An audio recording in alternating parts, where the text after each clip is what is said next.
Story of Esther and Haman, Biblical Story, Book of Esther. Once upon a time, in the ancient Persian Empire, there lived a beautiful and brave Jewish woman named Esther. She was chosen by King Xerxes, Ahasuerus, to be his queen, though he didn't know she was Jewish. At the same time, there was a powerful and proud man named Haman, the king's advisor. Haman hated the Jews, especially Mordecai, Esther's cousin and guardian, who refused to bow to him. Furious, Haman tricked the king into signing a decree to destroy all the Jews in the empire. When Mordecai heard of this plan, he urged Esther to use her position to speak to the king and save their people. But approaching the king without being summoned was dangerous, even for a queen. Esther was afraid she could be killed. But Mordecai told her, "Who knows but that you have come to your royal position for such a time as this?" Esther 4:14. With great courage, Esther fasted, prayed, and approached the king. Instead of punishing her, the king welcomed her. She invited the king and Haman to a banquet, twice. At the second banquet, she revealed Haman's evil plan and her own identity as a Jew.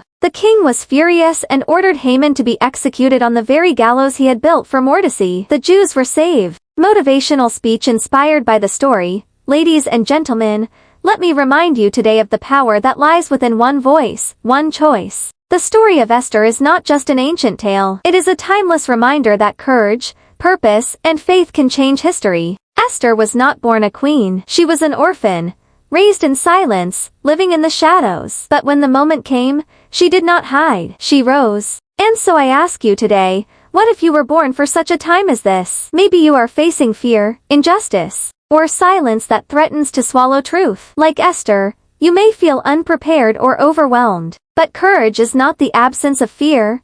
It is choosing to stand in spite of it. Esther didn't wait for the perfect moment. She made the moment perfect by stepping into her purpose. She chose to speak when silence was safer. She risked everything so others could live. You, too, have a voice that matters. You, too, can make a difference in your family, your community, your world. Let Haman's fall be a lesson.